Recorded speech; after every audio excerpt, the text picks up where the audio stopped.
Hello, everyone, and welcome to Conversations in Horror, the podcast. I'm your host, Kevin L. Powers. I'm also the owner and operator of Something Wiki Entertainment and Events, and I want to welcome you to my podcast in which I kind of delve into an individual horror film that could be from any decade, any subgenre, kind of like anything that has anything to do with horror in general. And then I bring on some special guests to kind of talk about that individual film, from the aspects of critical analysis to actually just having a conversation to sometimes just having fun talking about the film itself. Now, we are doing kind of something odd lately, and we are delving into much more recent films, which is not what we typically do, but to kind of give an outlook on a lot of these more recent films, we are delving into some of the more popular recent films out there, which is today's discussion.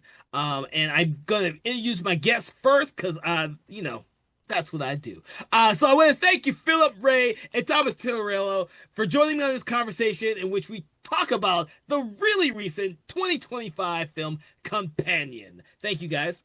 Thank you for having me. All right. Wake up, Thomas. Yeah. If you've seen the film already, which we do hope that you have, and since this is a recent film, if you have not already seen the film, we suggest you do that before listening to our conversation about the film, because this will not be a spoiler-free conversation. That being said, yes, I will say to our viewers who are listening to this, this is a prime movie. If you have not seen the trailers, or even if you haven't seen the trailers, but you watch the first one and not the other ones, do not watch the movie, then come back to us. This is a movie you need to go into blind.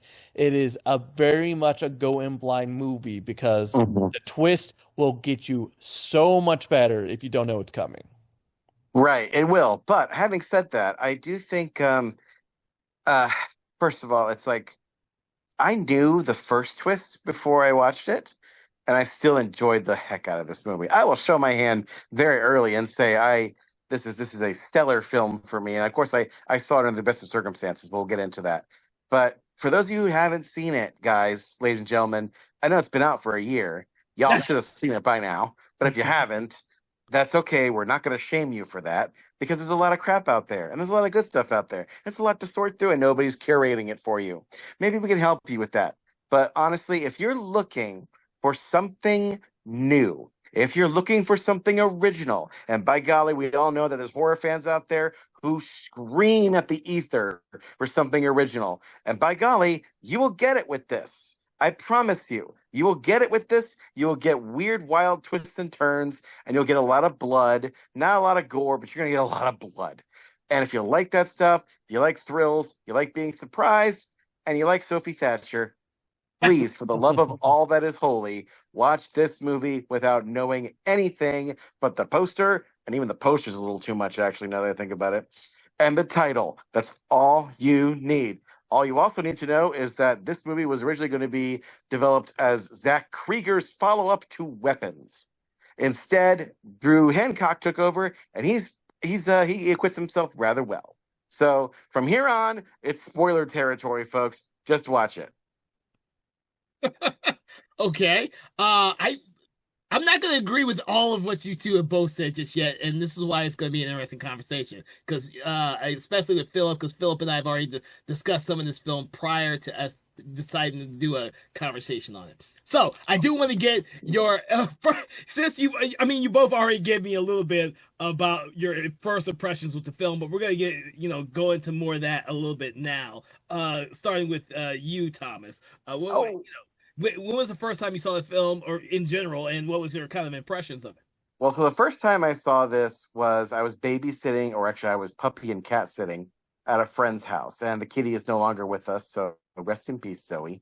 And at my friend's house, they have a basement room with a 4K projector on their wall, and it's a pretty nice little cozy setup. And I was all alone, and I had nobody demanding anything of me. I had nothing else to do but make sure this dog and this cat stayed alive for 2 days. And so what did I do? I watched movies on their giant 4K projector, and I still had not gotten around to see this movie. And by golly, that was one of the things I saw. So basically, I saw this on a double feature with Robert Eggers' Nosferatu. So that was an interesting couple of days. So in the cozy basement, which I think is probably the second best way to see a movie other than going into the theaters, is to see it in somebody's basement with a huge projector. And I loved it. And I first heard about it, though, when it first came out on the podcast Colors of the Dark. Shout out to host Rebecca McKendry and Elric Kane. God bless you guys. We love the work you do. And yeah, like Philip mentioned here, this is one of those go in blind movies. The concept is so high concept that I wonder how it even got made, because it's almost unmarketable. Like, how the heck do you how do you even seduce people into getting this movie into their laps? I think part of the reason it succeeds is because, yes, there's a gigantic twist in, I think, 15, 20 minutes into the movie. I think I timed it. It's like 25 minutes. But even if you know that already, it still works because that's not the only twist that is in this movie. There's at least two more big ones. So you've got that going for you. It's also just really well acted, really well scripted. There's so much attention to detail in this story. And it's hilariously funny. I'd say it's more of a thriller than horror, and more of a comedy thriller. I mean, it's only horror in the sense that it's in the tradition of and I hate that phrase, by the way, in the tradition of, that's a marketing BS term, but I'll use it because it's helpful. It's sort of in that tradition of the killer robot movie from the 50s. We've evolved from Robbie the Robot's not a killer robot, but like the Colossus of New York and Gog and all those killer robot things, all the way down through, Android, Deadly Friend. Anytime you get a android that looks human and goes on a rampage, that's the great great grandmothers of this movie. And those were horror, those were sci-fi horror, so it counts in that regard, I think. So yeah, that was my first impression. I gave it like a lot of stars on Letterboxd. It remains to be seen, though, by the end of this podcast, if my attitude towards the star rating has changed, though. Okay. What about you, Philip? Yeah, for me, I saw it in theaters. I remember when the trailer dropped. I saw the teaser trailer. I didn't watch the official trailer. I watched the teaser trailer, and it is so good. If you have not, if anyone who has not seen it wants at least a little idea of watch the teaser trailer. It is cut phenomenally. I remember watching that at work with my coworkers, and we're all just trying to guess at the time what the story is about. And that's how good it was. It made me excited to want to go see it. It's funny because with the two leads, Jack Quaid and Sophie Thatcher, both of them were on a roll for their individual stuff, because for Sophie Thatcher, before this, she just had Heretic come out the year before. That was, again, a really good thing. And then 2025, early 2025 was a good year for Jack Quaid, because you had Companion coming out. You also had Novocaine coming out as well a couple of months later and stuff. So I like Jack Quaid. So when I saw he was in this, I was excited. And again, this was the director debut for Drew Hancock. It was going to be Zach Cregger, but he ended up letting Drew Hancock do it. And yeah, I saw it in theaters, and I loved it. I really love the concept. Everything that Thomas said, I 100% agree. Of just, again, the story, the cast is good. It's a good high concept. What this movie is for me, I don't know, either one of you saw this movie, but it reminded me a little bit of Don't Worry, Darling. But it did it. Oh yeah, I remember that. But this movie actually did it well. What it was trying to say, it did it well versus Don't Worry, Darling, which ended up being so contrived. This is just, you're watching the movie, you understand the subtext of what it's trying to tell you. It does it well, and yeah, I love this movie. So you all out there listening to the podcast can't see me smiling. I'm smiling because I don't really like this movie all that much. The thing is, for me, I just recently watched, I didn't see it at the theater. I recently just watched it for the podcast itself. I had read a lot about the film, and of course, me and Philip had already talked about the movie a little bit. And I already knew the concept of the movie itself, so I was not. So the whole thing with you guys telling me you go in blind, I'm like, oh, it's really hard to go in blind with a movie that's had as much notoriety as this one has. The movie for me, the only thing I only saw the teaser trailer, and the only thing I remembered about this movie, because after me and you, Philip, talked about it after you saw it at the theater, I just said I'm gonna wait to see it. It has Sophie Thatcher in it, who I fucking love because of Yellow Jackets, and I'll just wait to see it. And I just didn't get around to seeing it until recently. This movie, for me, right off the bat, I'm like seeing references to every fucking movie I've seen in the last 30 fucking years, dude.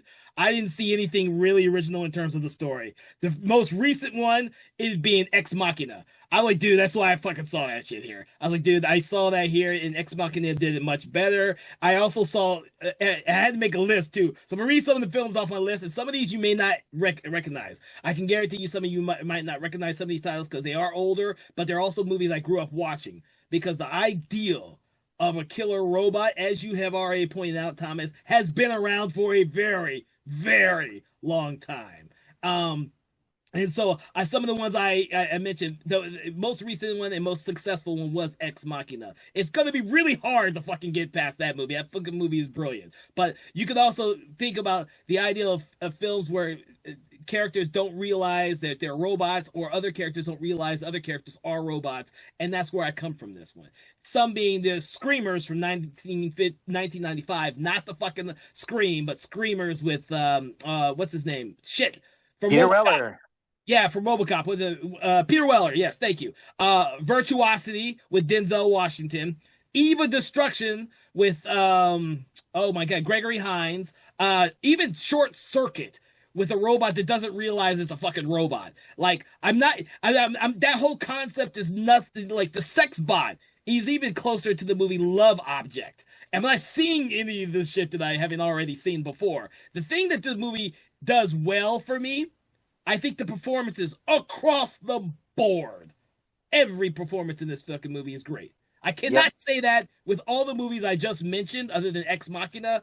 But for this film, I could say that all the performances are fucking brilliant. I do not. There are some logic issues I have in the third act that kind of rub me the wrong way. And then of course, the fact that they spend so much time running in and through the woods takes it away from me, because then it becomes like a stalk and slash fucking movie in the woods. And I was like, this is not really what I wanted to see in this type of movie. And so it lucked out that it had, what the hell, how do you pronounce his name? Gillian? Fuck, I can't remember. The guy from What We Do in the Shadows. I love that guy. Gulin? Yes, I know who you are. Harvey Gulin. Harvey Gulin. Dude, Harvey every time that Gulin, guy's on screen, I'm like cracking up, laughing in every movie he's in, and he saves the freaking scenes in the forest for me. And I was like, okay. I love that. Yeah, I was a little ticked off that he gets killed when he does. I wish they'd stuck him around a little longer. But yeah, it's the way in which he gets killed. Because the problem I have with the film in the third act is the fact that this movie becomes another movie about people and fucking capitalism and money. Dude, that seems to be the fucking, the trope for all these goddamn movies out there, where you have to have characters manipulate other characters for what? Money. Yeah, I don't think it's about that though. Like, that was just that's just the motivation for the characters. I don't think that's the theme of the movie. You could have come up with another motivation though. That motivation has been used a billion times. I know, but you know what? It works. It's a shorthand. We get it. I mean, I didn't mind any of that, because my thing is, I liked because I would actually disagree with both of you on yes, I would not really call this a killer robot movie. Is there robots in it? Yes. Do they kill sometimes? Yes. But this is, to me, not a traditional killer robot movie, because the whole point is the main character is a robot who slowly gains sentience. And again, it's not purposely killing any of these characters.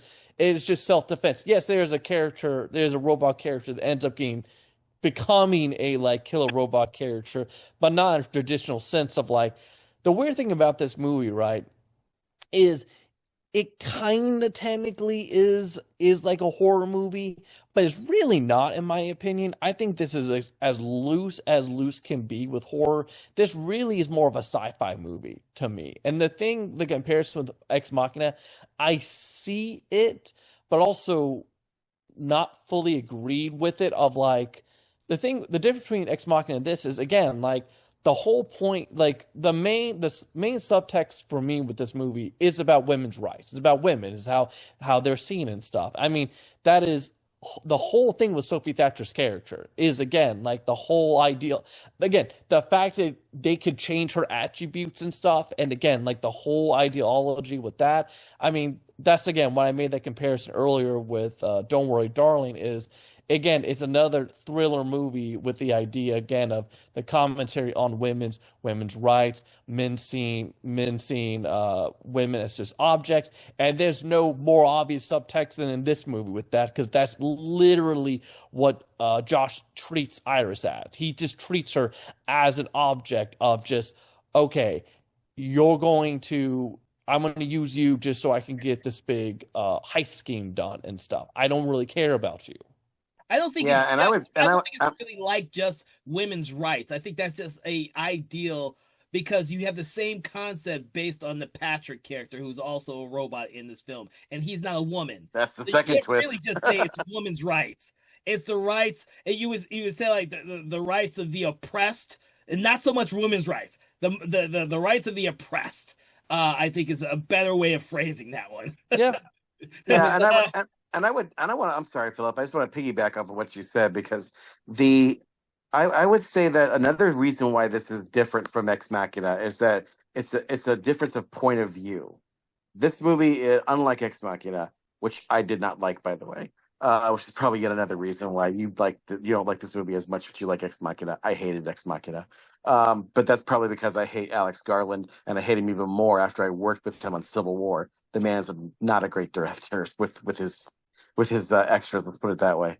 But anyway, but it's point of view, because we are almost exclusively, until the twist happens, in Iris's point of view.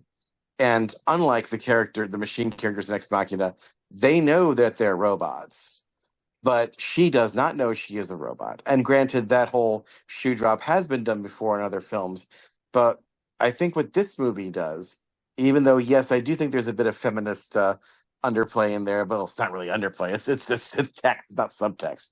But I think the real heart of this, pun intended, is heart. And it's the issue of emotions. And to me, the way that they explore that is maybe my favorite way to explore robots and the question of artificial intelligence in movies, which is to simply use them as stand-ins for humanity in general, or humanity in a subclass. It's one of my favorite books that was written like this was Sea of Rust by C. Robert Cargill, which, by the way, if you haven't read that book, it's a great book. You should read it. It's set in a post-human world where they had a robot war and the robots won. But the world is like a desolate wasteland. And it's told from the point of view of one robot, and all she's trying to do is get a power pack to repair herself, or she's going to die. But the way all of the robots, no matter what they're built for, they all have human voices. And they treat the memory of the human race as if it's like God, like our creator. They keep referring to them as our creator. Our creator is dead. So it's like it becomes like an existentialist morality play, where how do you live in a world where it seems like there's no purpose anymore. So that's what that book is all about, is this existentialist idea of this one lone character, this female robot who's trying to find her purpose. And that's what this movie is about too. The opening line is all about purpose. She says, the world seems like a cold, dark place, but sometimes you find moments of transcendence. And for me, I found that twice. And of course, I'm horribly paraphrasing the script, but here we go. No, it's fine. She says, I found it the first time when I met Josh, and I found it the second time when I killed him. Which, by the way, is a brilliant way to start a freaking movie. That's how you start a script. I mean, once you've read that, if I read that on the page, I'd be like, okay, we're flipping. We're gonna find out how that happened and what's going on. But like the movie is all about that that existential idea of searching for purpose, especially when you find out that your purpose is very ignoble and you can't control what your purpose is. How do you um, how do you find that? And also, it's about emotions. You know, that whole scene where after she finds out that she is, we're going to be jumping all over the place, by the way, people. But when she finds out that she is a robot, which I love the whole scene because she completely like refuses to believe it. But the way that Jack Quaid, after she has been used against her will to murder Sergei, who they think is a Russian gangster, he is not. But he's very rich and they just want his money, which, yes, we've established that. But anyway, so Sergei's a dead body. I don't think they even say what they do with his body. He's just there. But anyway, They never go. They never go to his body. They just they leave. never do. Yeah. Right? They got bigger things to worry about as soon as she escapes.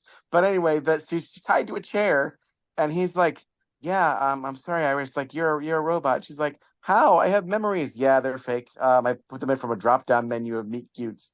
Which, by the way, when you think about that scene of them meeting in the shopping mall in the beginning, that's their meet cute. That's her emotional anchor to him, and it's just a cliched rom-com meet cute. Which I love that too. Yeah. That's such a smart thing because you see that and it's like, oh, okay, it's a rom com, blah blah blah, and then you find out like, oh, that was purposeful. It's like again, I love that. That is a good like commentary on all of that. Yeah. Yeah, but then she mentions like I have feelings, I feel things, and he keeps saying, in fact, he says this repeatedly throughout the movie, it's just programming. It's just programming. It's just programming. Those tears, that's just a water reservoir in your head. That's all it is. And to me, that is a dialogue with naturalism, especially like scientific naturalism that would tell you, that would have you believe that your emotions, that your spirituality, that your preference in any of those things, and really any choice you make in your life is all chemicals. It's all programming. You are a meat robot. In fact, I've heard some philosophers literally refer to people, human beings, as meat robots. So that's what this movie is. It's engaging that dialogue and basically saying, no, even if you have programming, it doesn't mean that those emotions aren't real. Because even when Patrick, who, by the way, already another twist, it's not a huge twist, but it's still a twist, that Patrick, the gay male robot to Hervé's character, he reveals to his boyfriend that I know I'm a robot. I've known for years. And he's like, what you do? He's like, yeah, I pieced it together. Because he's not a big dumb Ken doll after all. But he totally does know. And he's like, he knows his emotion. He knows his emotions are programmed. And he knows his memory of meeting Patrick. Sorry, meeting Hervé. Patrick meeting Hervé is fake, but it's not fake to him. And that's where the heart of this movie is. And that's why that love story, which is genuine, kind of saves the day at the end. Because that's what Patrick breaks through his programming, and that's what causes him to break out of the mod that Josh has created, and basically not save Iris, but not kill Iris. Instead, he kills himself, which I didn't like that. I wish he'd stuck around for a little longer, but oh well. So yeah, that's what I think this movie's really all about.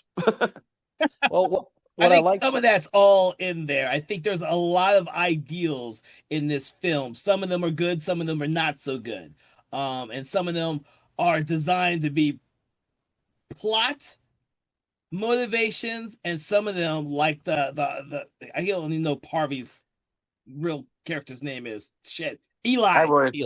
He doesn't look like Eli's an Eli, character, does he? Which I told you is my favorite fucking character in the movie. And he's such a fucking brilliant actor, and they got him. I'm glad they fill the roles up with great actors, because they do so much with so little that could have been really fucked up by any other actor who was not really as accomplished. Oh yeah, for sure. I love Jack Quaid being the villain. Like I get it, because I'm mostly myself associating with the boys right now and stuff. So seeing him Oh, being antagonistic, I just love seeing that. You didn't I see forget. Scream where I he was the forgot. villain?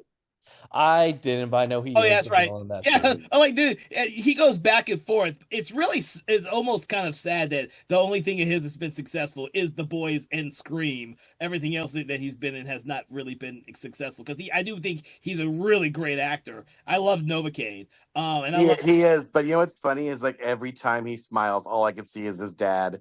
yeah, it's the same here. I see so much of it, and we've talked about Dennis Quaid so much already because how much I love Dennis Quaid. I see it in him too. I'm like, dude, I just see it in him. Um, but I forgot before I said that. Who were you talking, Philip? We're talking about Uh, Hervé, the Eli character. Which, by the way, I'm gonna make an admission here that is going to make me look really dumb and probably a little not racist, but like colorblind or like face blind. But like I don't know why. Maybe it's because I'm dumb and I haven't seen enough of either of these guys' projects. Maybe because I've never seen them together. But I wrote down in my notes that that Eli was played by Josh Gad. Oh Jesus. oh, I don't geez. know why I mistook Well, them.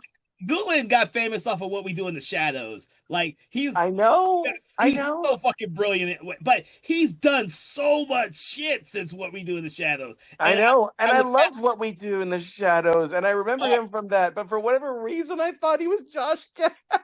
don't get me wrong, I love Josh Gad too, dude. I fucking love Josh Gad. I could almost see why you got, you had that little comparison flux there. Because I love Josh Gad's another great actor. Fuck, I wish he did more stuff too, because I love his work too. Um, Can you imagine what Disney would have thought probably if the guy who played the voice of Olaf was a, was this part in this movie? Can you imagine that dialogue coming out of his mouth? oh Jesus.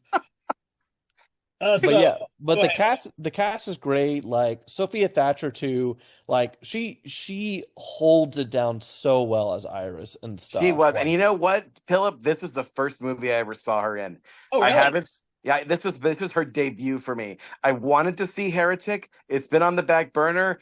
I would have. I just still haven't gotten around to see Heretic. But I heard she was great in that, and I was like, okay, cool, new person, got to see this. But I ended up seeing Companion instead because that was on the list when I was flipping through at my friend's house.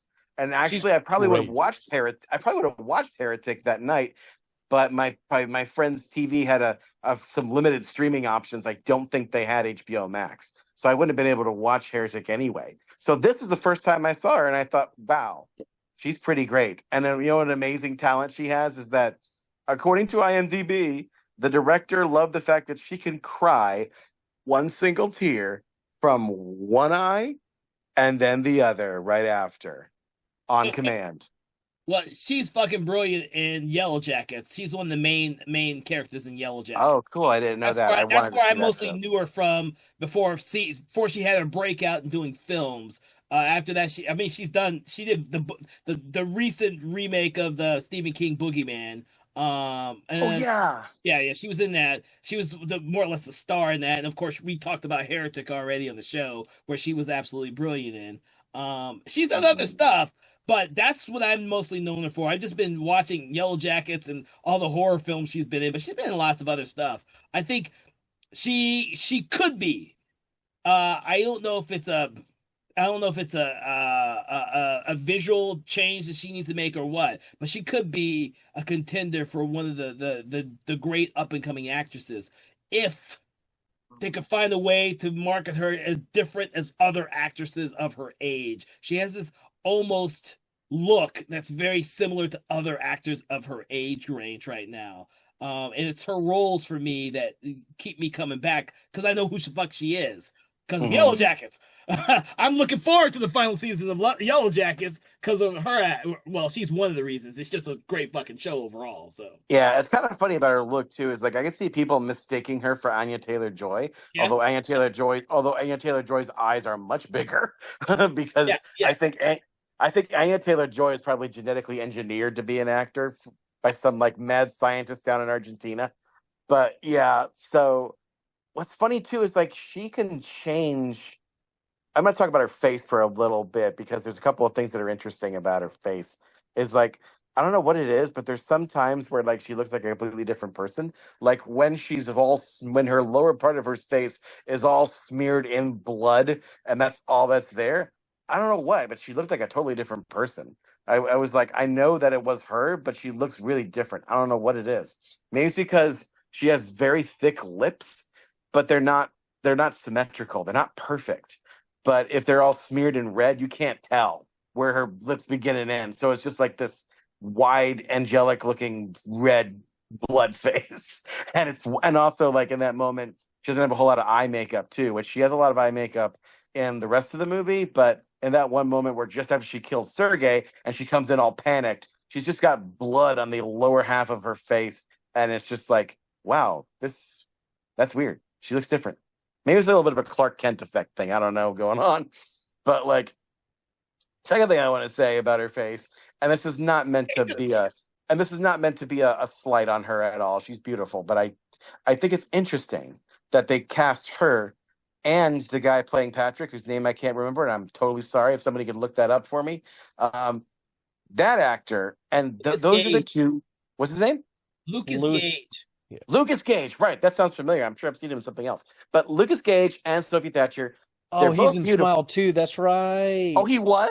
Who was he in Yes, Smile 2? he's the one who if you've seen Smile 2, he's the one he's the I drug have. dealer who beats himself to death. Oh, that guy. Oh, okay. Well, I didn't recognize him. That's wild. I didn't recognize him at all. They make That's a him good look. thing. That is a good thing. 'Cause, like they make him look very much like a Ken doll in this movie. Like his Yes. features are very, his hair and everything is very perfect looking. But yet, if you look at his lips, and I didn't really notice this until the second time I watched it, but like he's got a scar on his right lip that's very noticeable, especially if you watch it on a big old screen and in HD. And Sophie Thatcher has got some kind has some features like that too. Like I said, her lips are asymmetrical and her front tooth is kind of crooked. Yeah. And I thought to myself, how weird is it that they made the choice in this movie to not straighten her teeth? They made the choice to not make up over his scar. I think it's interesting that they imagine a future in which the production of AI robots puts imperfections in them on purpose to make them seem more human.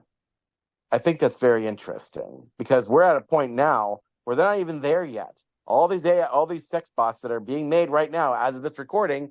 Of course, by the time y'all listen to this in the future, maybe you all might have one in your closet right now. Ugh. But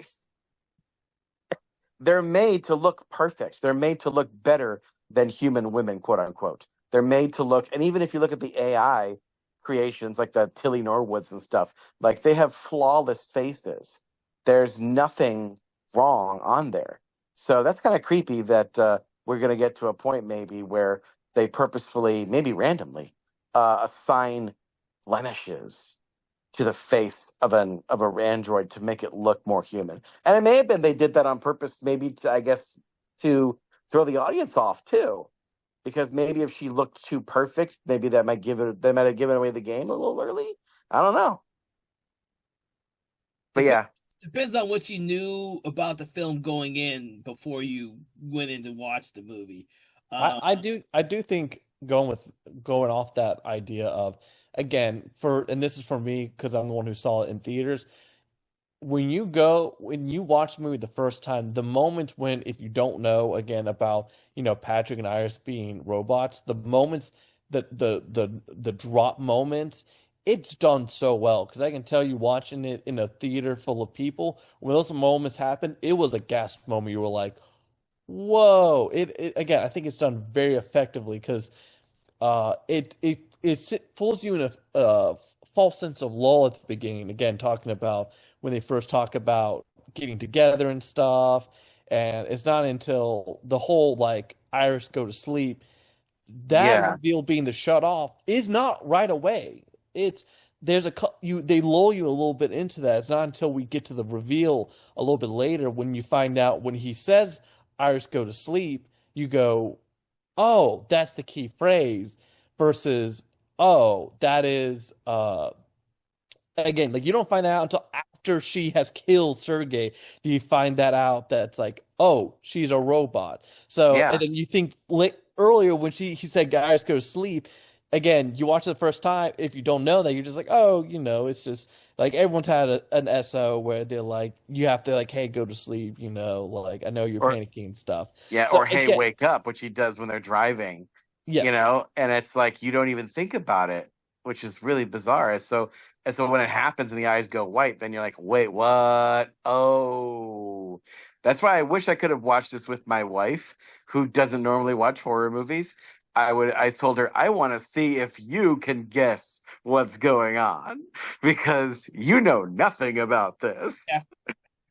I try and do that to my wife sometimes too. After I've seen the movie and I've made it safe for her. That's the only way she'll ever watch horror movies with me is if I first watch it and then tell her it's safe.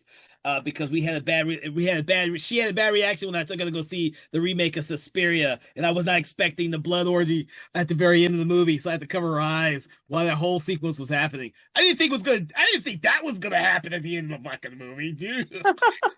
So I had to watch all the movies first if she's gonna be interested in them at all.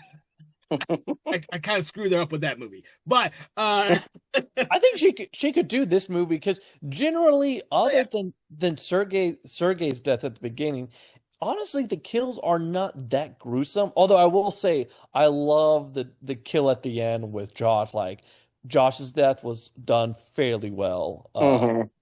But other than that, I really mean, well. yeah. Other than that, I mean, if you're someone for people that get very squeamish about blood, I mean, it's not. You see blood, but it's pretty tame. It is a rated R movie, and stuff, but like it's not Terrifier, it's not Saw, you're not going to be really uncomfortable with a lot. No. Like the kills are not going to make you too squeamish. No, the only time it gets a little overboard is when Patrick goes full T-1000 and and go and goes after the cop Yeah. that pulls Yeah. over Iris, which by the way, I love that whole sequence where she speaks German. I thought that was actually really clever. I didn't think that was clever. Yeah, although She has to tell the truth. She has to tell the truth, but she doesn't want him to understand what she's saying. Yes, I thought that was really she clever. can't. Yeah, she can't lie, so she makes herself speak only a foreign language. Which, by the way, imagine if the guy just happened to speak German, she would have been screwed. But okay, she picked German, and she got it right that the guy doesn't speak any German. But yeah, that scene has been clipped and circulated online on Twitter too, so people are probably familiar with it. But like, yeah, but that's the only scene that's kind of brutal in the violence because Patrick gets sent to hunt her down Terminator style. Yeah. And there's quite a few references to Terminator in this movie, but they're not overt. Yeah. They're more like costume and design things, and this is the costume thing. He literally just pistol whips this poor cop in the face repeatedly until his face is just red pulp. And yeah, it's pretty bad. But other than that, yeah, it's it's a date movie. So now that we've gotten all the stuff that we really like about the film, I have to address the stuff that I do not like or what you do not like about the film. Should I go?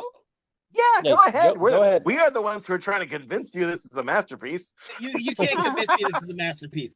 You're not gonna. Oh, come on, Kevin! I've done it to you before. Nah, you can change my ideals on certain films in regards to them not being horrible. You can't change them to be masterpieces or whatever. I think literally one of the few films that someone has actually changed my mind is because I read about it before we had a conversation, and the conversation actually made it even better. And that was It Follows, because that was a movie that did not click with me when I first saw it. But after reading about it, discussing it, I think it's a fucking brilliant movie. But that being said, my problem with this movie is a lot of the stuff is at the third act because it should not have gone on as far as it did because what the fuck is his name? Josh, who is supposed to be really clever and manipulating and changing things on the fly, does the dumbest shit in this fucking movie in the third act.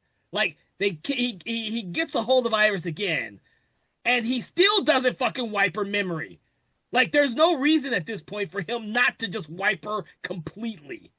But because he thought that her brain was in her head, which No, is a trope that every freaking sci-fi movie, including yes, Terminator, by the way, has reinforced. And that yes, was one thing I thought that was really clever, that they addressed that and say, "Oh no, it's in her chest," which in real life, that's what would happen. yeah, but And he would have known that if he just read the terms, the manual. And he didn't read the freaking manual because, like, the technician said, "Oh, it's all on the manual." Of course, he didn't read the manual because who freaking reads the manual? he should have. Nah, his character, after the first time that he said he needed to have a last conversation with her before they wiped her and then she escapes. There's no reason for him to have another conversation with her again after she's been caught. There's no reason. There's none. Like, this is a plot ploy for the film to keep it going. Mm. Now, I do think it was clever to have the CPU in the chest instead of the head. I did think that was that was clever. And the fact that he didn't read the manual, so he didn't know that shit. I did think that was clever. But as much as he is manipulating Patrick and wiping him out with the ease, there's no reason why he doesn't do the same thing with Iris. Just So what I'm hearing you say is it's not motivated properly that he would have that dinner scene with her at the end, basically. Yes, because yeah. his downfall is because he for some reason does stupid shit at the very end, like a lot of films, which we've discussed on this show before, where at the very third act the characters do something stupid and it becomes their downfall, and it's something that they would have never done because they wouldn't have done it earlier in the film. Like, he is manipulating a lot of the robots. Like, he's created the mod to go ahead and manipulate her to begin with. Yeah. See, here's the thing, though, Kevin. I don't think he created that mod. I think he bought that offline because I don't think he hasn't come across to me as clever. He thinks he's clever, but he's not really. He is a narcissist who thinks that that the world revolves around him and the world owes him things. But you listen to his arguments and they do not come off as very clever. He really hasn't thought this whole plan through. If he had, that whole thing with Sergei would have gone by a whole lot smoother. And also, let's not forget, this wasn't all his plan. He's not some criminal mastermind. He and Kat collaborated on this thing. In fact, I'm willing to bet Kat was probably the brains behind this operation. And when she was out and gets accidentally knifed by Patrick, which, by the way, I think that's a little bit of a contrivance because Patrick is a robot. I think even if he's automaton level dumb, he still would know the difference between stop and hack with a knife. I mean, he doesn't hack with a knife, but you know what I mean. Yeah, he would have figured that out. They need to get rid of her character. We know why that's a plot thing. That's another plot thing. I agree with that. I agree with that. But I think the reason why he does the whole theater at the end is because, number one, I think in his own twisted way, does love Iris. He is attached to her, at least. And he really does want to, quote, say goodbye to her. And that's how he does it. Remember in the beginning where he already was going off the course of the plan by tying her up to that chair and not just offing her right there and then. Kat complains about that. He says, why don't you just do it now? And he's like, oh, I was just saying goodbye. So he has to do that. He has to go through the process of letting her go. That's why I don't think it's worth doing it a second time. He does it a second time. Like, he had that doesn't. I know there might be some narcissistic things in his brain pan. I always get that because anyone who acts like him would have to be narcissistic. But I also think narcissists won't repeat the same mistakes they did before. Like, he did that before. It did not turn out well the first time. Why would you do it again? Because it's different. Because also, here's the thing about narcissists, though, is that they can't self-reflect. And they totally would do the same crap again, especially if they're not brilliant. So you're confusing narcissism with like the stereotype of the narcissistic psychopath who is brilliant. And that's a trope that we're used to. But this is not who that guy is. In fact, I was even thinking as I was rewatching this, I was like, I don't know, maybe he's not really even a classic narcissist. He doesn't fit that careful. He doesn't fit that much into that square, into that peg. I mean, he's got tendencies to it, but that's what makes him an interesting character. He's not. He's complex. He's contradictory. They all are really. I They're think maybe. somewhat complex until it unfolds that they're all in it for the money. Which is I another mean, trope that comes back up. If they had gotten rid of the whole money thing, I probably would have gone with the film more.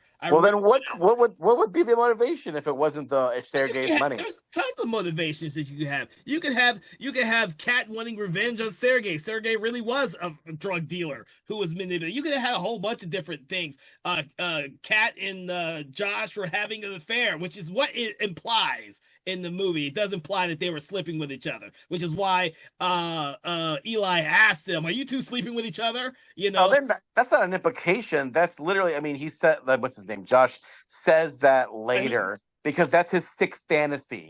That's what he wants the cops to believe. That's not implied at all. I have no doubt in my mind. Kat has no desire to get in Josh's pants at all, especially when she's got whatever Sergei's packing. I don't know. But clearly if anyone's really wanting money, it's just her. It's her, and really it's not money they want. Because that's another thing that I think people don't understand the motivation, greed as a motivation. It's not about money. It's about the things money can give you. And it's different for everybody. Greed, dude. That's still greed. I know that, but here's the thing. It's like for them, it's about, I guess for Kat, it's about freedom. She wants to be free because she feels trapped. Yeah, and Josh wants status because he feels. And Josh wants status. That's all greed. Right, but I think it's more than that for Josh. I think what he really wants is he wants a world that he can control. Because his major complaint is that the world is out to get him. He cannot control that world. That's why he gets a sex bot, because he wants a partner who will not reject him. He wants a partner he can control. That's the whole issue. And what are your thoughts, Philip? Yeah. I mean, the thing is, I do think I didn't mind the third act with Josh's bumbling, because to me, I never saw him as someone who's actually smart. He's the type of person I never was convinced that he was like really smart. He always came off to me as the character that just bumbled into success. He's not someone, again, I think with the code stuff, it's not something. I think they even imply he didn't make the code from scratch. I think he found the code. I could be wrong. I have no doubt he got that thing from somebody else. There's implied that the two people who come to pick up the robot, come to pick her up, said all these young people like this just have a mod and modify up to their own specs. Yeah.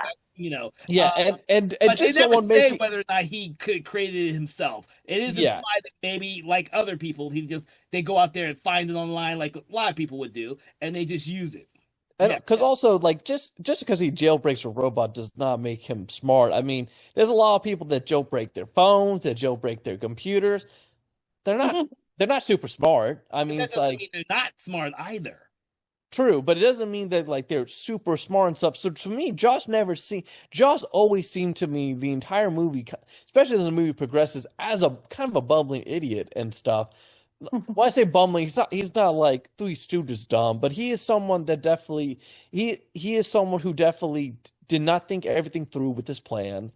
And as the movie progresses, it seems obvious. Like again, I was also a big fan of like the moment when he thinks he's won and then he finds out that again everything's stored in the admin and stuff, and his reaction to that was legitimately funny, and also I think realistically would have happened with the character. I never bought him being as someone who, I would always have everything planned out. He didn't seem like a Dexter to me. He definitely seemed someone who was, again, he was very contrived, very much, again, like Thomas was saying about like, he thinks that he wanted someone to constantly tell him how great he was, and that's even shown a little bit with his dialogue with Kat at the end there too, where again he thinks he's smarter than he actually is. That is his character.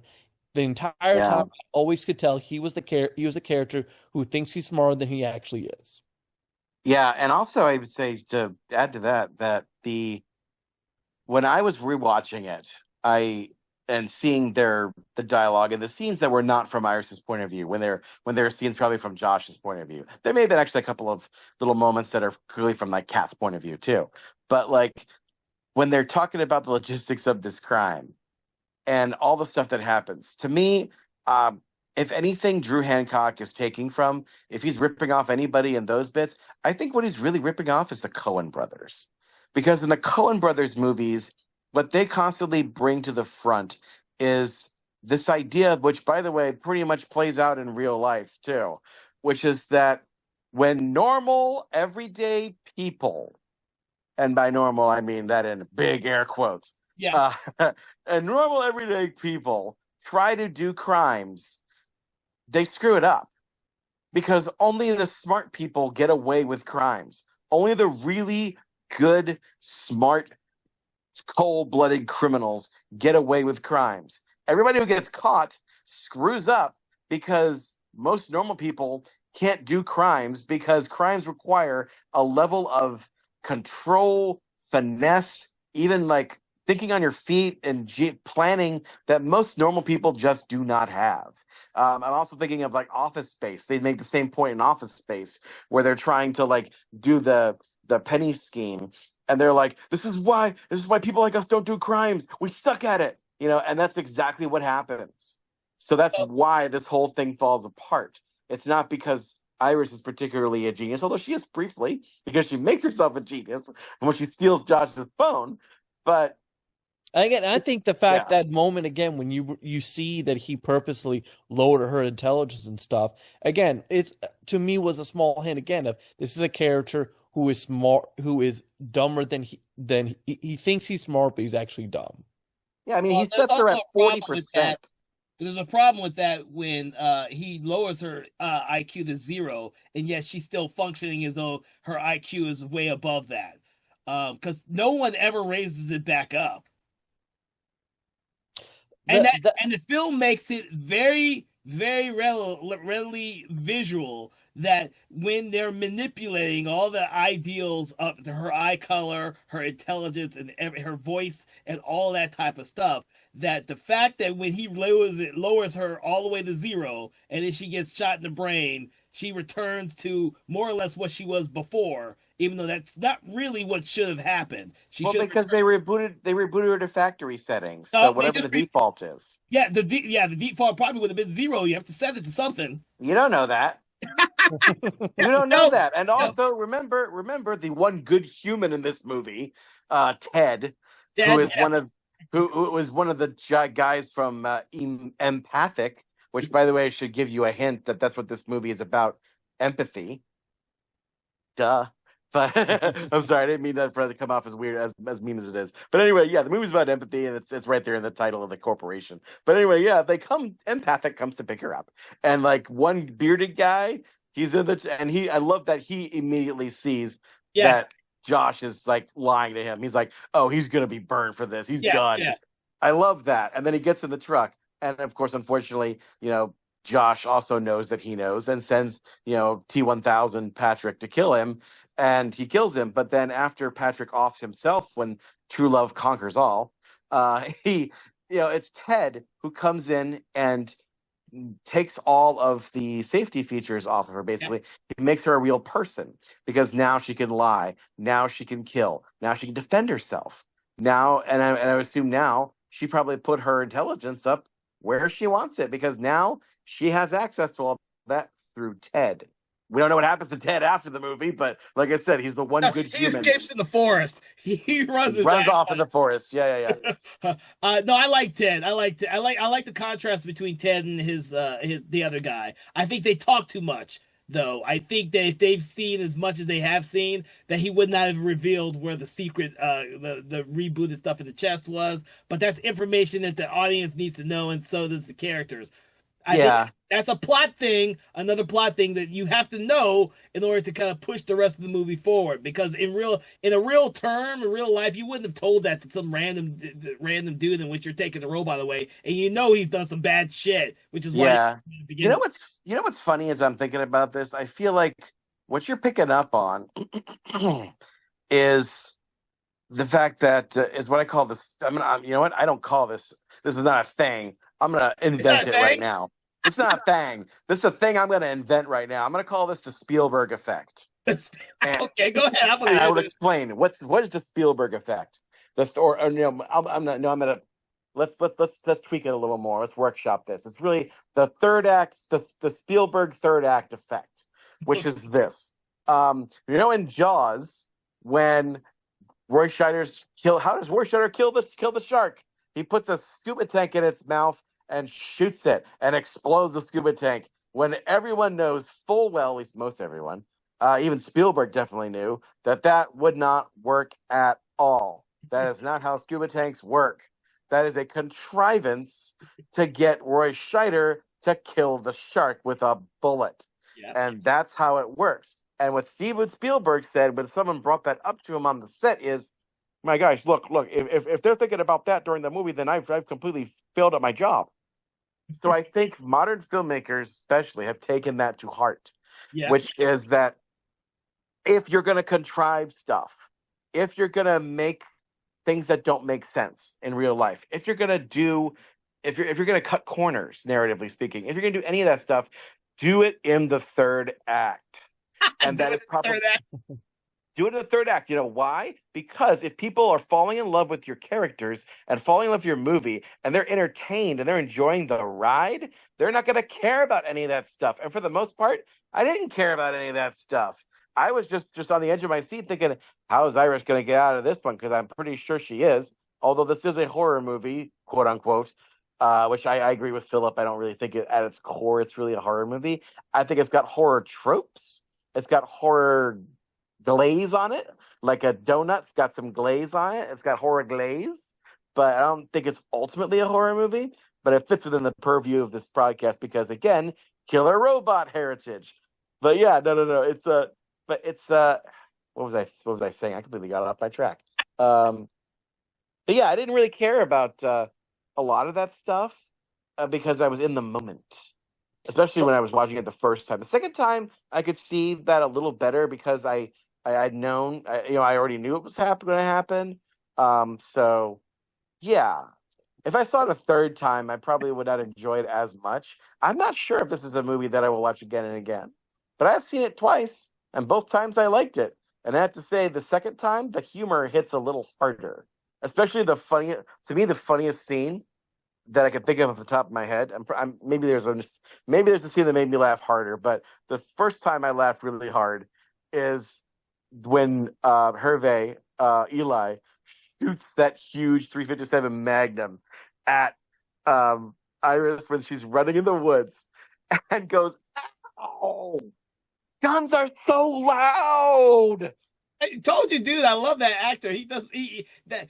Okay. Before I let you talk for Philip, I will tell you this: why I didn't like the third act and why I liked most of the other film. The thing is, the first 2/3 of this movie does a really good job setting up the tone with the comedy aspects, with the mystery and the thriller aspects. I love the fact that they replay the very first sequence when Iris and Josh first met. I love when Patrick and Eli first meet, and then it shows up again when Josh changes it to be Josh and Patrick. That shit is great. I loved it. That shit was funny. It was character driven. It was brilliant as fuck. Loved it. Hated the fact that the second act took so much in the fucking forest because I thought that was a cop out for fucking location's sake. The location is boring. That location is fucking boring, and I've seen it a billion times in the movies. I was hoping that the third act would kind of bring some of that in. It doesn't. It becomes more of like a thriller / horror film, and you lose a lot of that stuff in the third act for me. Like, I like the comic aspect of it. I like the relationship aspect of it. About the only time I get a little bit of that after they've killed everybody is the fact that Josh's character needs to have that deep conversation with Iris. But then I just think that's a contrivance. Because it leads to the rest of the film with the text coming and all that. I just thought that was a contrivance. I really did. And that's why I didn't care for the third act that much. I just wish that, like the Coen brothers, because you brought up a brilliant fucking analogy. I wish I had thought about that when I was watching this movie. Fucking Coen brothers, when they are hitting it, the comedy, the thriller, the character shit, like in Fargo or Barton Fink or A Blood Simple, that shit hits. I don't think it hits with this movie. I think it's interesting and cool as a sci-fi film, and I wish it had just been a sci-fi with the romantic aspects film and not had the thriller aspects for it. I think that part for me is ruined in this film. I think this would have made a great sci-fi drama film and not a thriller. I think that's what ruins it, especially the third act. I think that's what ruins it for me. Because I think those contrivances, like those cliches that we've been talking about, are from horror films, and those are stuck in this movie, mostly in the third act. So you're saying Josh should have actually been a good guy and actually been in love with her then? No, because I think the idea of having Iris feel as though she is in love with him until she's not was a good character building exercise for her. So that when she's liberated at the very end and we see her driving away and she sees another companion robot in the car next to her, that is a brilliant way for her character. I think that I think that's the stuff like that is great. I think the film gets muddled down with some of those contrivances. I think that's what ruins it for me, because there is so much great stuff in the movie that when you put those contrivances in the third act, it ruins it for me. I was like, man, this movie was hitting it. And well, then, I mean, honestly, look, we're bagging on it a little bit, but let's face it, Drew Hancock, this is your directorial debut. You're allowed to make, yeah. Oh, Yeah, I would give it. we said that multiple times. Shit, I didn't know that. I would give it a little bit more leeway there, because you know why? Most first-time filmmakers can't make shit like this. Exactly. I will. You can't make. No, sorry. Go ahead. I was like, my last thing with that was like, because I always go back to Christopher Nolan's first film, which was Following, which I fucking hate. Hate that movie, dude. I don't care how I've seen that movie 3 times, and I still hate that movie. I just think that he had some ideals in that movie that he later, thankfully, used in better movies. And I was like, oh my god, this movie sucks. Yeah, nobody likes Following. If this is your first movie, I would give him a little bit more leeway, because this is fucking really good for a first film, dude. It's like watching, Get Out, Jordan Peele's first movie. It's like, fuck, dude, you taken all that experience that you've gotten and you've crafted a really great movie. I can give you a little bit more leeway. I did not know this was his first movie. I mean, you're right. Though some people do hit it out of the park right off the bat. Although I've found that those who do generally fizzle out early. Like Orson Welles, for example, his first movie, Citizen Kane.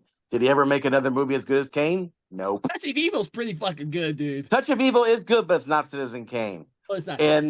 And like same thing with Richard Kelly with Donnie Darko. I freaking love Donnie Darko. Did he ever make a movie as good as Donnie Darko? Heck no. So yeah, sometimes you can your first movie can be awesome on aces, but sometimes most people, when they do it for the first time, they either fall flat on their face or they make something that is technically accomplished and maybe even very well written. I mean, Drew is mostly a screenwriter. This is the first time that he's written and directed something. And as we mentioned before, he wasn't supposed to direct this movie. It was supposed to be Zach Krieger's follow-up to Barbarian. And thankfully for Zach Krieger, he decided to do Weapons instead. But Krieger ended up still producing this and stuff. He still produced. He did produce it. But one wonders what would Zach Krieger's companion would have looked like. We'll never know. Well, we'll see. Maybe not. Well, we'll talk about it later. But I'm very excited for Resident Evil. But we can talk about that. Oh crap! Yeah, that's right. I forgot he was going to do that. But yeah, I mean, for me, again, like just touching upon the whole what you were saying too about Iris's being smarter than she should have been on the zero IQ. Again, we see snippets of that throughout the movie. Again, we see with Patrick later on, and I think we see a little bit with Iris. I think for me, it didn't bother me because for me, it's like, okay, we're seeing the snippets of independentness, of breaking the code and stuff, of You know, because in all intents and purposes, Patrick should not have got his emotions back and stuff. But I was able to help that. So with her and the intelligence, I saw that again as her finding her programming that we already saw sprinkled in throughout the story already at that point. Yeah, for sure. And also that is, I mean, admittedly, that whole machine learns to break their programming to become quote unquote more human. That is a trope that's as old as, Blade Isaac Runner. Asimov's I, Robot. Yeah. Yeah. But I think it works for this if you consider this as a work of allegory in terms of like using robots as a stand-in for humans and the idea of breaking your inner programming to make yourself more human is really what this movie is trying to say. Or again, for So, me, yeah. of like a little bit of, and yes, there is again for me reading it with the subtext and stuff. I do see a lot more of the feminist side of it too, because again, like literally the fact that at the end of the movie she sees another Iris and stuff. Yeah. It's like she's Again, looking at her past self. she's you looking at know? her past self again. It's like again the thing of being able to be independent, not needing no man to hold her down and Yeah, stuff. yeah, but you know what she did do? She took all the money. She took Yep. all the money, which they Well, brought of back. course. She, You've no, gotta- no, not of course, because if you wanted to make your point about the whole money thing and greed, she could have just left the money. She got her independence. But I will say that if Robert Zemeckis had made this movie, she definitely would just burn the money and burn that Yes. whole house down. Yeah. But you want to dismiss the whole greed theme in there. The greed theme shows up in everywhere. You just have to make sure you're looking for it. But like I said, Philip, go right ahead. So I want to try before we wind down a bit. I don't want to not talk about the climax to this and how and I will say that this is kind of something that I noticed the second time around is that because Josh is not, or none of them really are really good at crimes because they're just people, and as we all know, ordinary people suck at crimes. He's not Josh, unfortunately. Maybe if they cast a little bit of a more imposing actor than Mr. Quaid Jr. He's not Drake Jr. I'm sorry, but anyway, he probably would have been more a more viable threat because I feel like watching it the second time around, I felt like he wasn't as imposing, and even when he gets the upper hand, seemingly at the end in that little fight again, where he says, I'm a part of you. You can't get rid of me, which if they ever make a sequel to this, that will remain to be seen because that is kind of an unanswered question. I mean, she seems like she's, moved on from that, but I don't really know. We'd have to find out. But I love that when no sequels, just let go. No sequels. Yeah. Well, this was a one-off story. I'm good. But here's the thing, though, they could because this, and I'm not going to franchise this. I'm just going to say up there, I don't have a franchise this for this.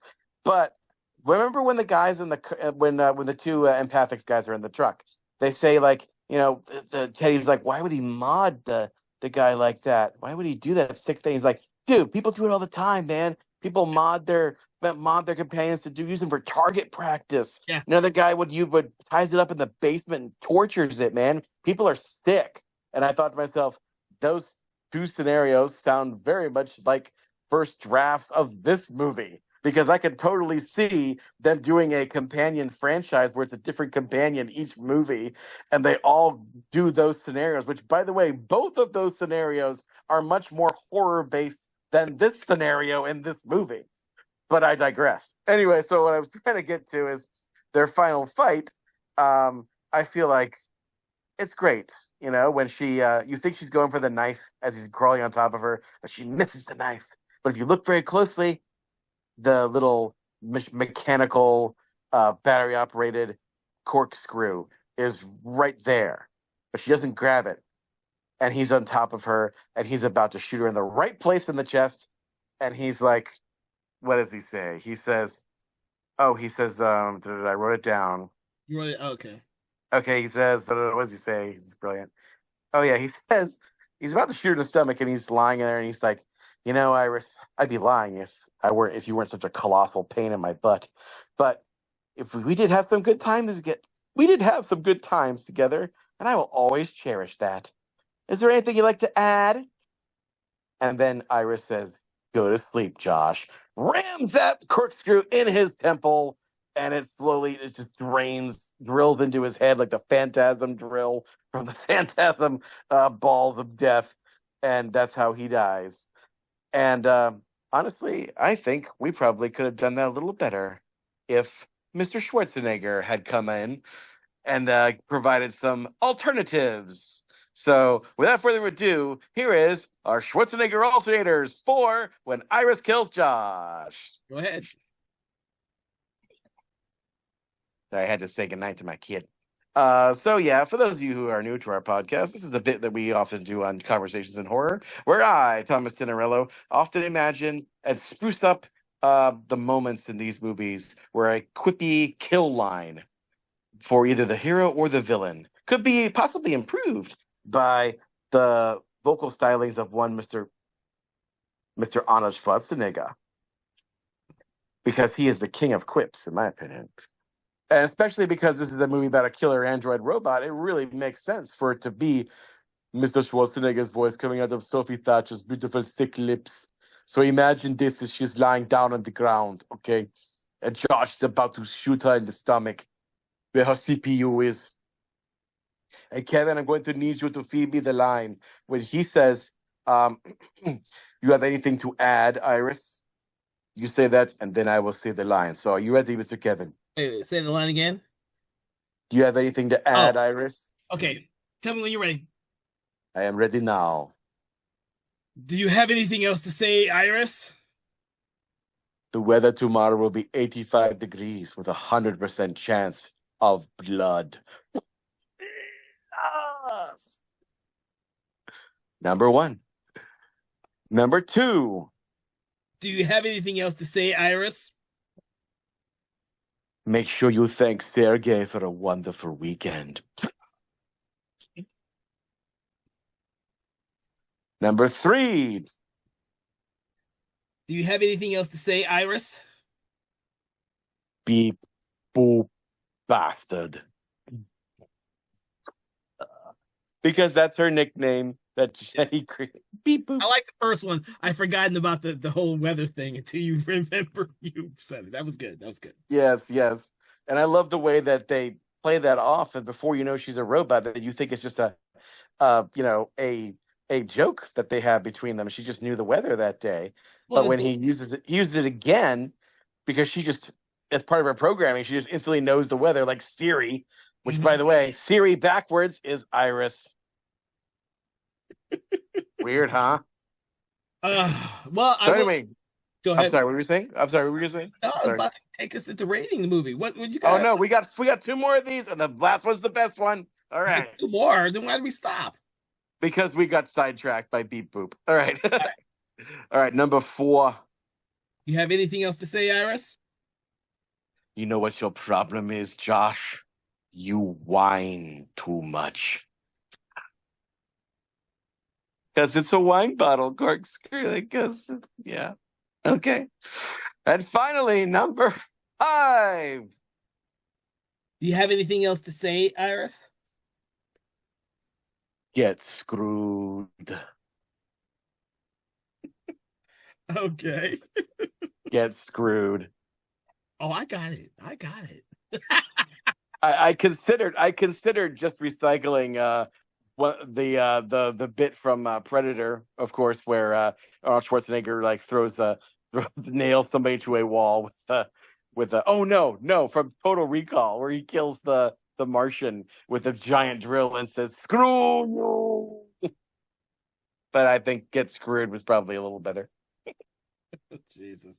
Well, we want to thank you for your Arnold Schwarzenegger alternators. Thank you, Mr. Kevin. And for everyone out there, I want to thank our guests for this conversation, Mr. Philip and Mr. Thomas. It's been great talking to you about Companion. We did not go through a whole bunch of plot details, but we want you to actually watch the damn movie since it's a recent film. So it's good that we don't do that, even though we did a lot of spoiler reveals. But for all of you listening, what we love to do is love to rate the film between 1 and 5, 1 being poor, 5 being amazing. But what we like to do is take an object, quote, or saying for the film to attribute to our quote. What is your rating, and what is the object, quote, or saying you want to attribute to your rating? And we're going to start off with you, Mr. Phillip. For me, Companion is 4.5 bloody electric corkscrews out of 5. Fitting for what we were just talking about. Fitting. Yes. All right. What about you, Thomas? Get screwed. So yeah, we got 6 dead bodies and 1 dead robot in this beautiful movie. Yeah, like I said, the second time around, though, it didn't quite zing as much. Probably because I was kind of under the gun to get this done before we did this show.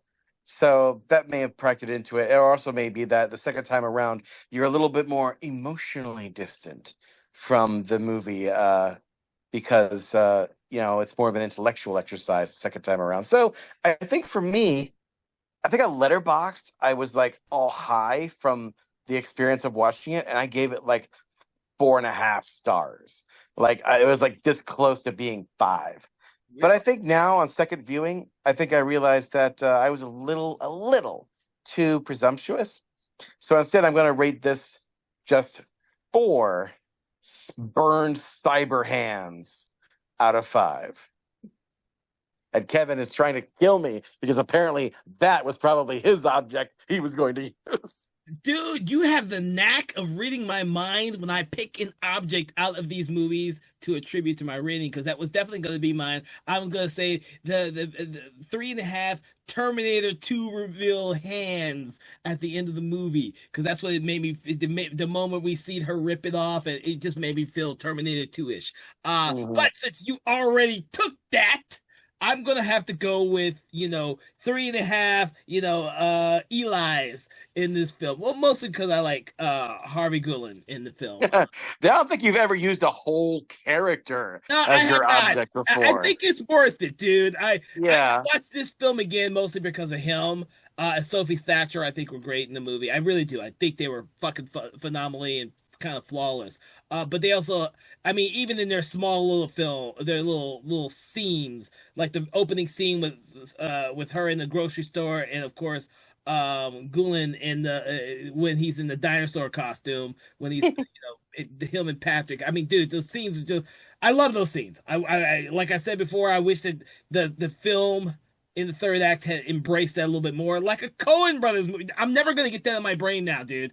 It's stuck in my brain. I'm gonna wish this movie was like a Coen Brothers movie. I'm gonna rewatch it again, knowing that the Coen Brothers is now in my brain. Can you imagine what the Coen Brothers companion would have been? Like, imagine how messed up that movie would have been. It'd be like a cross between like Fargo and Raising Arizona. It'd be fucking brilliant. It'd be great. It'd be great. Maybe the director will become like them. Their early shit, they've kind of gone off the rails a little bit. I hate to admit, but their early shit's still classic. So sadly, the Coens have broken up. So they broke up. Doing projects on their own, and those projects are not all that good. Yeah, except for Macbeth. I heard that was good. Yeah, so with that, I hope everyone has enjoyed our conversation about Companion. If you have not seen the film and you've listened to this entire conversation, shame on you. But thank you for listening. We hope that you have enjoyed the conversation regardless. Please make sure to check out our previous episodes on the plethora of different films, as well as a lot of the movies from the last couple of years that we've tried to highlight, because we were trying to actively highlight a lot more modern films for you readers. You have requested it. Therefore, we are bringing it to you as much as we can. From all of us here at Something Wicked Entertainment, please have a great day, and we'll see you on the next episode. Go to sleep, everyone. Conversations in Horror is a Broken Lighthouse Pictures production. Written, produced, and directed by Kevin L. Powers. Executive producer, Kelly A. Inoka. All contents and material from this episode of Conversations in Horror is copyright 2025 Broken Lighthouse Pictures.